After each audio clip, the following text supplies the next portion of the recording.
Buen día. ¿Saben ustedes cuál es la importancia del metadiscurso dentro de los textos académicos? ¿O incluso la utilidad de este mismo? Bueno, les vamos a presentar los textos académicos enfocados en la traducción y es lo que veremos con mis compañeras y yo, Ailina Alarcón, Diana Arroyo y su servidora, Danae Avilés. Comencemos con su definición. Por definir, ¿qué es la traducción académica? Bueno, como ya sabemos previamente, la traducción es transmitir un mensaje de una lengua a otra.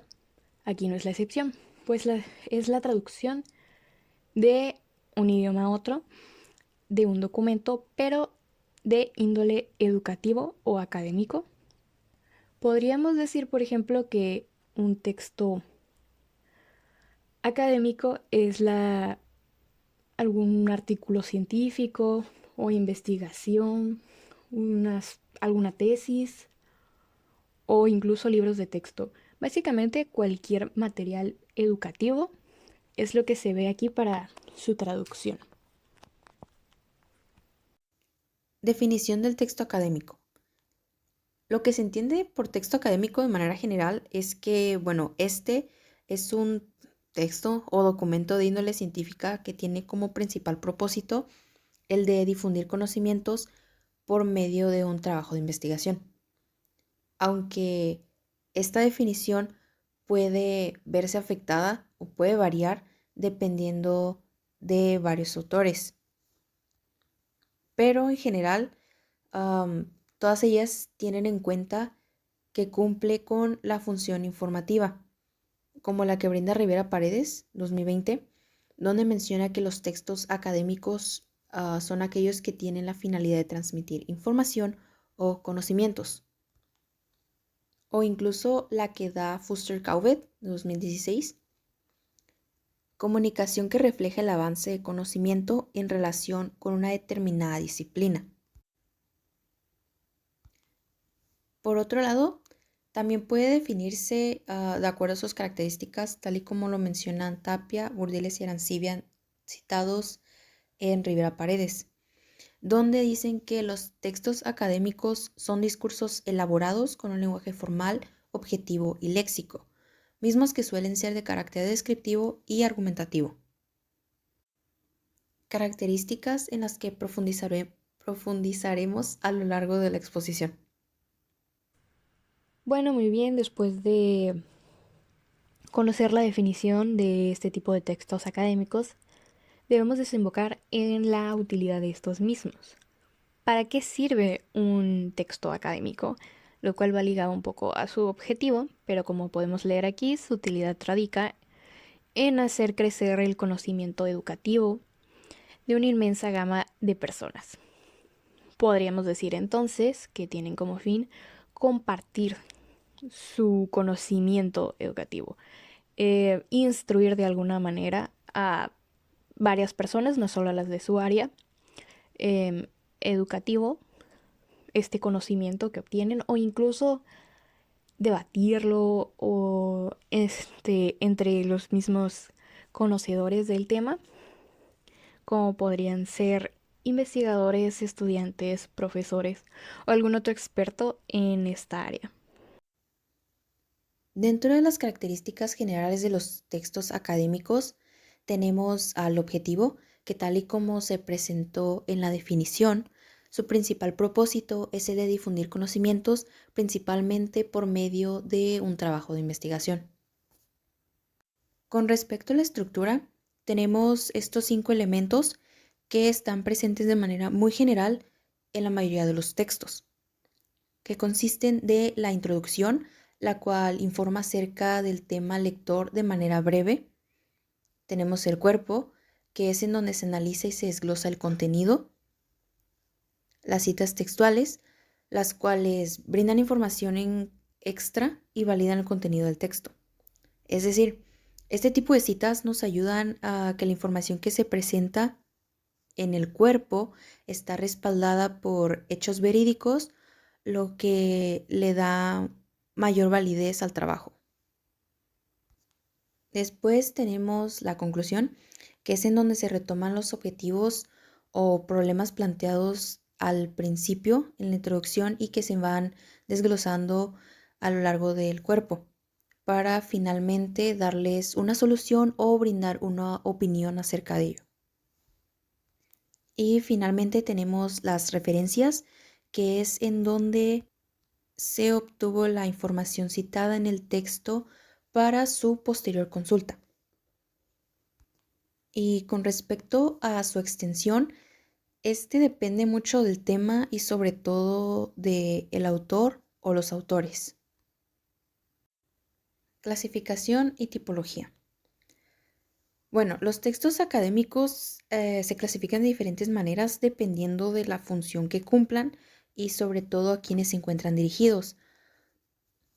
Por ejemplo, tenemos el artículo científico, la conferencia, el debate, los ensayos, los cuales pueden ser de diferentes tipos, como por ejemplo el literario, el científico, argumentativo, narrativo, entre otros. También tenemos el informe científico, la monografía, la cual esta sí puede ser de una extensión más amplia. También las ponencias, los resúmenes, que estos suelen verse en diversos ámbitos, sobre todo en el académico, así como las tesinas o trabajos integradores finales, también conocidos como tesis. Muy bien, después tenemos los rasgos semánticos, que hace referencia al tipo de expresiones o palabras que suele utilizarse en los tipos de textos académicos. Sus expresiones suelen ser denotativas y monosémicas, las palabras en este caso. Denotativo hace referencia a que denota un hecho en concreto, ya que en este tipo de textos se suele obviar el sentido figurado, es más concreto y referente a la realidad. Por otro lado, monosémico hace referencia a que tiene un único significado esta palabra, esto para normalmente evitar confusiones, sobre todo implementado en el área científica. Y como ejemplo tenemos, en su núcleo se encuentran neutrones y protones. Después suelen utilizarse los tecnicismos, que sabemos que tecnicismos hace referencia a una jerga o palabras propias de dicha área. Y como ejemplo tenemos, en la termodinámica es fundamental estudiar la entropía. También suelen utilizarse los neologismos, que los neologismos son nuevas palabras que van surgiendo en la lengua. Y como ejemplo tenemos biodiversidad, que es relativo de vida, hidro, relativo de agua, que una de las palabras que se derivan es hidrofobia, micro, que es relativo de pequeño, que deriva en la palabra microscopio. También suele utilizar un léxico concreto, como yo había mencionado anteriormente, y también va un poco ligado a el uso de tecnicismos, y como ejemplo tenemos amígdalas, catéter, cloruro sódico, etc. Y finalmente suele presentarse bastante seguido el uso de la definición de algún tecnicismo o neologismo. Y por ejemplo está: el petróleo es un líquido oleoso bituminoso, referente al color oscuro, de origen natural, compuesto por diferentes sustancias. Continuando con los rasgos lingüísticos, tenemos que también el uso de puntuación, como se puede ver en el ejemplo, utilizan corchetes con comas o punto y coma, que son para la progresión temática y jerarquización de la información. Suelen marcarla con ciertas pautas, la importancia de estas mismas. Y después tenemos la gramática de secuencia descriptiva y argumentativa. Suelen describir para después argumentar algo. Por ejemplo, aquí tenemos que hablan de los cactus, que presentan flores atractivas, solitarias y hermafroditas, es decir, unisexuales. Su tamaño varía según cada especie.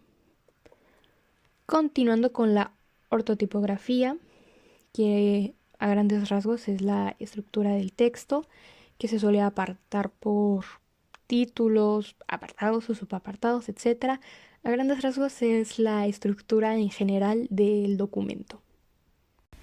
Ahora respecto a su morfosintaxis, tenemos que tiene sintaxis clara, es decir, combinación de oraciones simples con subordinadas y que establecen relaciones lógicas, ya sean de condicionales, causales o consecutivas, justo como en este ejemplo que habla sobre una causal debido a. En segundo tenemos explicaciones aclaratorias que fungen para hacer explicaciones o ejemplificar, ya sea usando incisos. En segundo tenemos oraciones copulativas que se suelen usar para hacer definiciones. Justo en el ejemplo aquí marcado, aquí el verbo copulativo serían son. Tenemos después el uso del indicativo, que es el presente indicativo y suele ser lo más usado porque tiene una función referencial y también representativa de la lengua, ya que menciona un presente atemporal. Justo en el ejemplo que vemos que el verbo principal, que es analiza, está conjugado en este tiempo verbal. En tercero, en cuarto tenemos la función metalingüística, que es básicamente también utilizado para este tipo de definiciones. Siguiente están los adjetivos especificativos, que sirven para complementar el nombre y ser mucho más acertado el concepto que se está describiendo.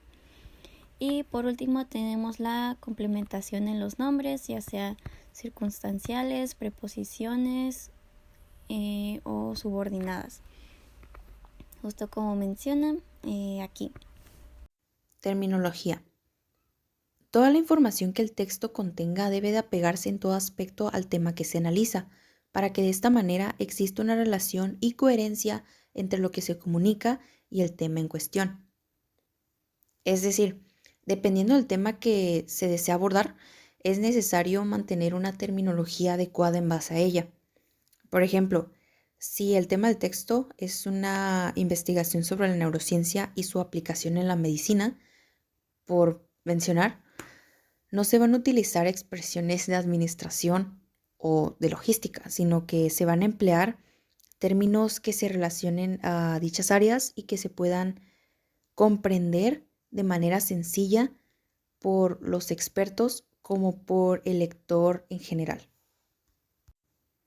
Dentro de los ejemplos de textos académicos tenemos los siguientes, como este trabajo de investigación analítica presentado por Polakov en 2009, así como el artículo científico escrito por Ortiz Herrera y de la Torre en 2020, que a decir verdad no tiene mucho, y ambos comparten características similares, como por ejemplo el de la introducción, que en este caso se le llama resumen.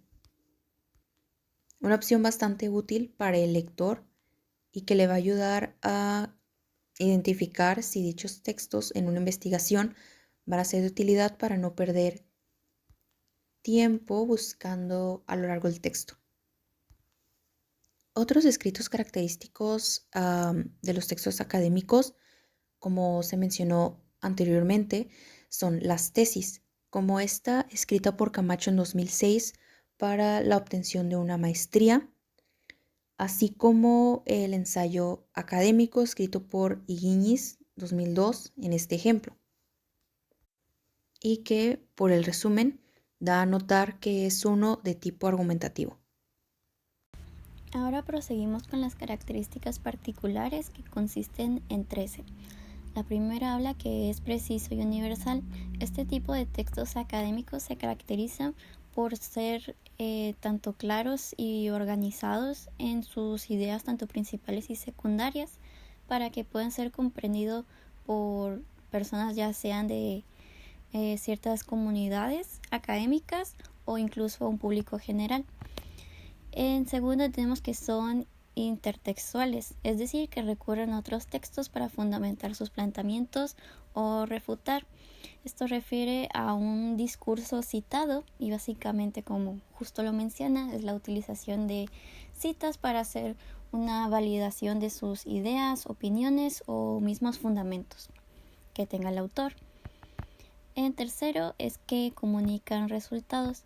Toda intención de este tipo de textos va a ser la aportación hacia el área que se está abordando en los textos. Por eso los resultados son un reflejo de la investigación y la reflexión que hay en esta. Cuarto es que siguen un orden lógico. Estas ideas se van presentando de general a particular y a partir de esta estructura se van a ir desarrollando las ideas y se va haciendo el desglose.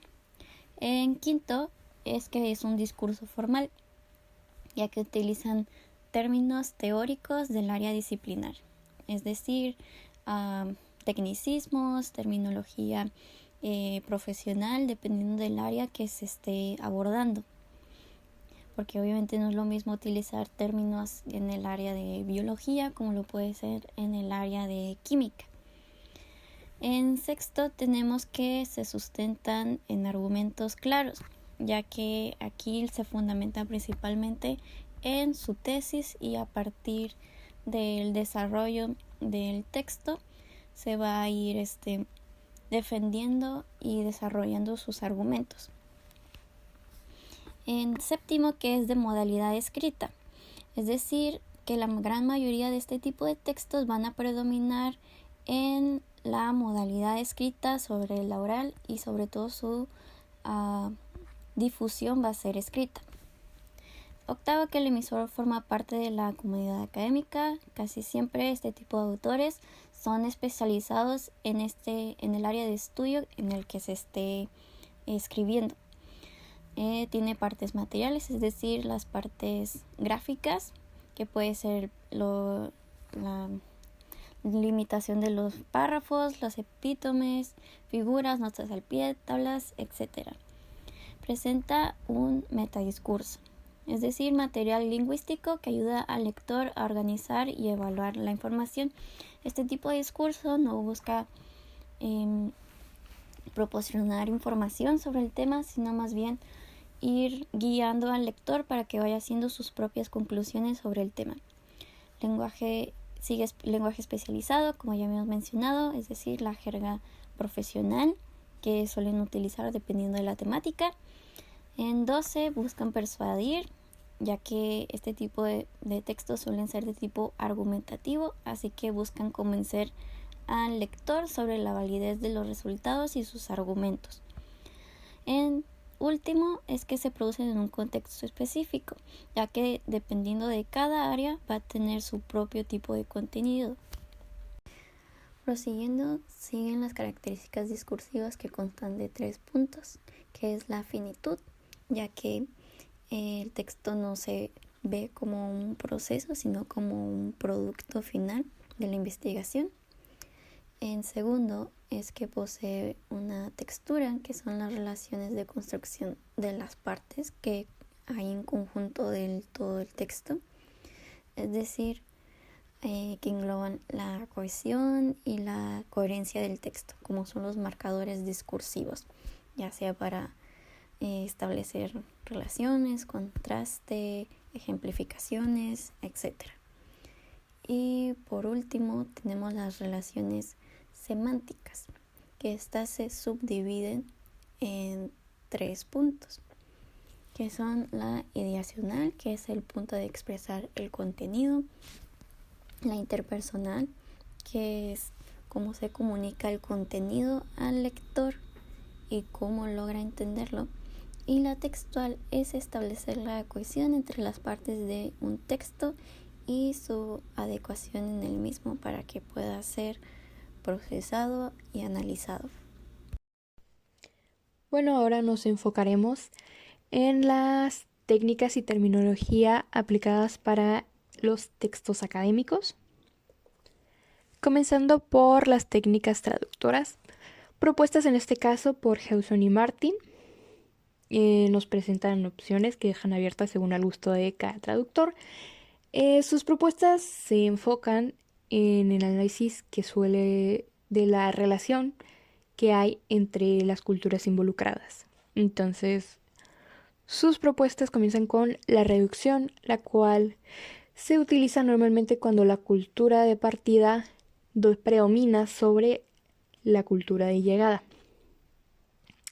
También está después la inserción, la cual básicamente refiere a cuando se infiltra o se incluye algún valor cultural o medida de la cultura de partida a la de llegada.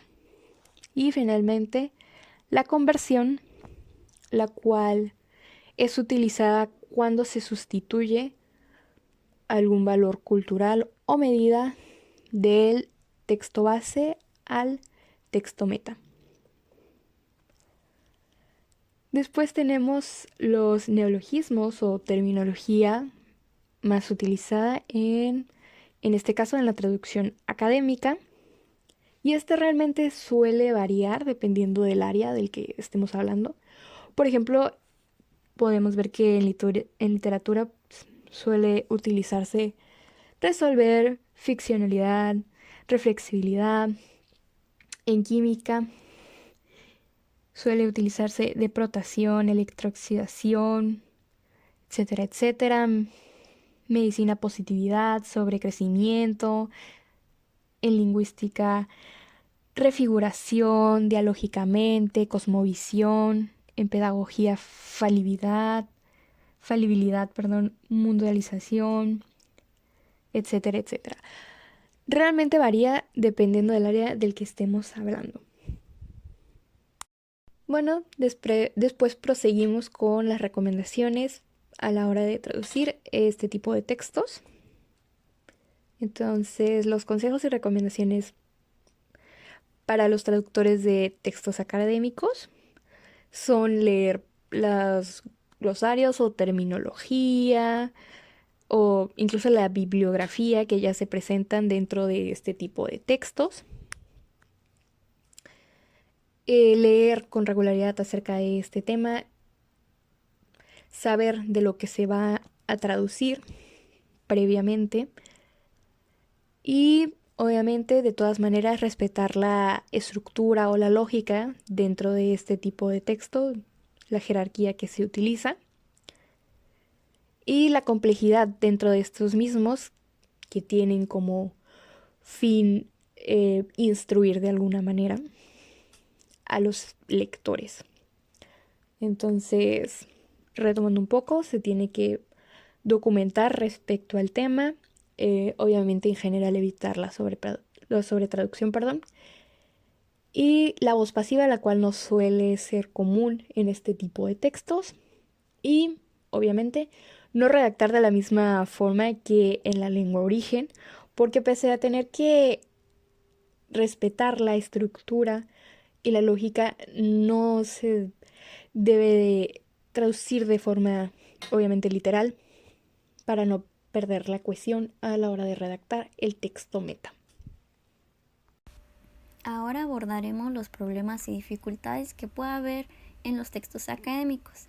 En primero tenemos desconocer al público receptor, ya que al no saber a qué público nos estamos dirigiendo, es mucho más complicado de qué modo centrar e ir desarrollando nuestra traducción.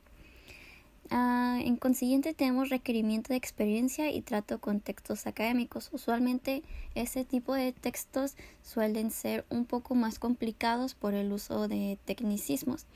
Así que de preferencia en cuanto a los traductores es tener cierta experiencia y sobre todo conocimientos en este tipo de área y práctica en textos académicos. En tercero tenemos dificultades de comprensión lingüística, que pueden ser términos especializados y generales, refiriéndose en cuanto a términos científicos, que sean tecnicismos en este caso, o pueden ser términos generales como el uso de ciertas conjunciones, palabras, sustantivos como albeit, irrespective, mounting, entre otros más.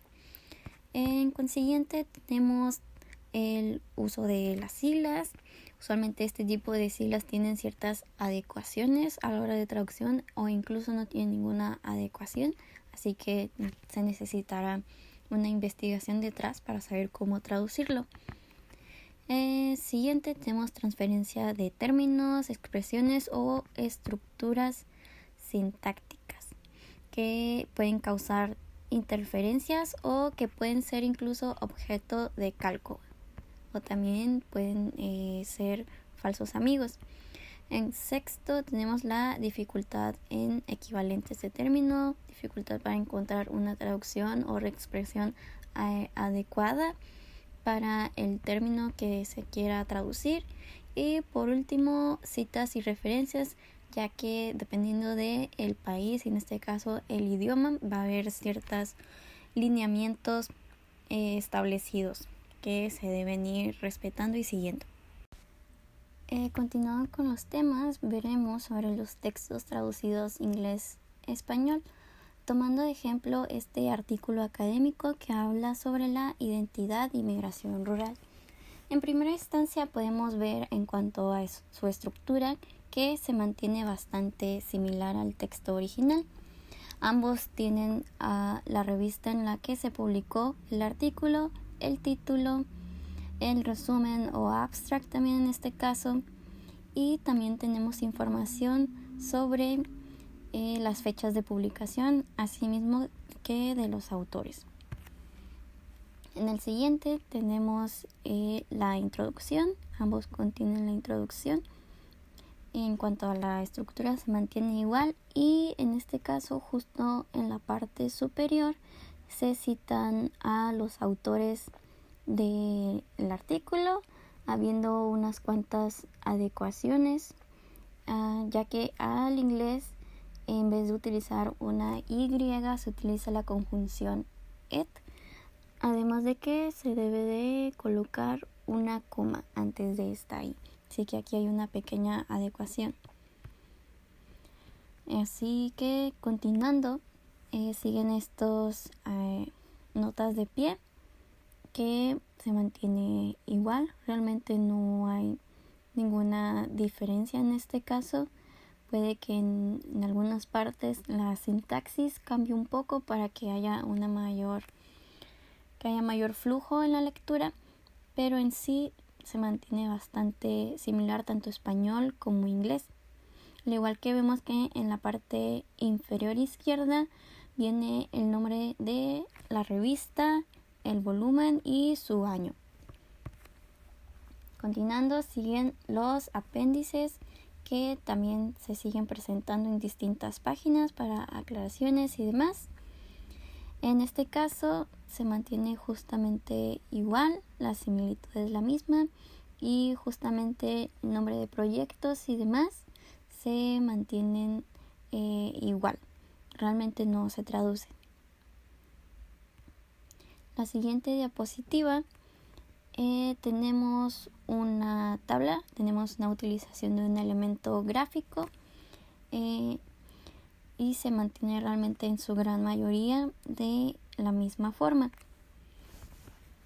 El único error que pude identificar en este caso tras una investigación es en esta primera columna que habla del antes y justo aquí habla en inglés del before it, que en el inglés creo que realmente no existe, así que puede ser una pequeña inadecuación. Y justo aquí abajo menciona la fuente para crear la tabla y vemos igual como justo mencionábamos en las otras diapositivas, hay una pequeña adecuación en las citas. Justo en el español no se coloca una coma antes de una conjunción, en este caso la Y, pero en este caso sí, ya que se coloca una coma y se utiliza también la conjunción and, que es su equivalente en el español a la Y. Siguiendo tenemos al apartado de los resultados. Ambos abordan todavía la misma estructura que debe contener un artículo.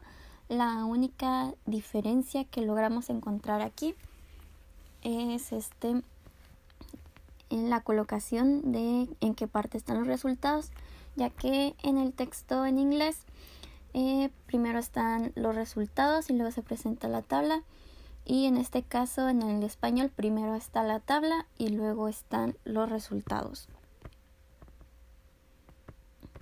En la siguiente diapositiva tenemos las conclusiones. Ambos cuentan con las conclusiones y realmente no hay ninguna diferenciación significativa entre ambos. En el segundo tenemos los agradecimientos. Ambos se mantienen casi igual, a excepción de que en el inglés sí se tuvo que hacer una traducción de la organización. Y por último tenemos las referencias. Como todo texto académico contiene sus referencias y asimismo se mantienen tanto en español como en inglés. Y las únicas diferenciaciones aquí es en el tipo de citas, como suelen citar los autores. Justo se repite el mismo caso, como habíamos mencionado, que se utiliza la I que se llama it en el inglés, y también si son más de 3 autores se tiene que colocar una coma en el caso del inglés, que en el español no es así. Para finalizar esta presentación diremos nuestra conclusión a fin de mostrar nuestra reflexión sobre el tema y también para sintetizarlo.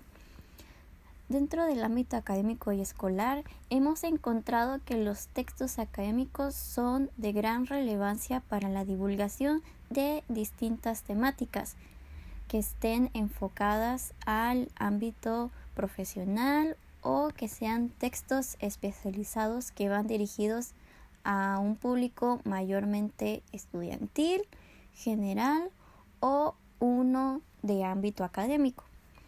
Sobre todo al utilizarse de manera cotidiana, por lo que creemos que es importante tanto el conocerlos como el saber cuáles son las características y métodos empleados durante su traducción, ya que como estudiantes y como futuros profesionales es muy seguro y muy probable que estaremos en constante tacto y trabajo intermediario con este tipo de textos, y los estaremos utilizando y traduciendo de manera bastante recurrida. Así que es importante saber sobre ellos, saber sobre su contenido, su estructura y sus características lingüísticas para poder realizar un buen trabajo sobre estos. Agradecemos su atención y esto ha sido todo por nuestra parte.